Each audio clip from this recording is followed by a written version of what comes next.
Hi everyone, welcome back to another episode from Wake&Tech.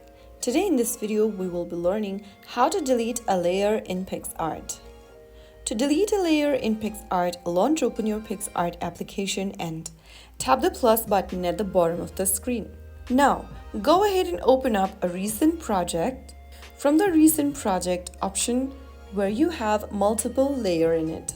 You can also start up a new project and add layers to it and follow the step. Here I'm just going to open up a photo where I have multiple layers in it.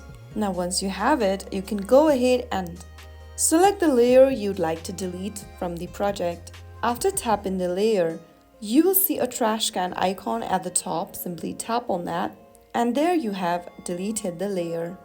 If you've mistakenly deleted a layer, you can also undo the change by tapping on the arrow at the top left.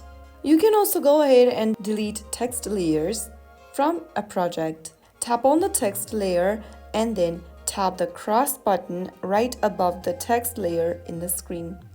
By doing that, you will also be able to delete a text layer. That is how you easily delete a layer in Picsart from a project. If you found the video helpful, don't forget to like, share and subscribe the channel. I'll be back in the next episode. Thank you for watching.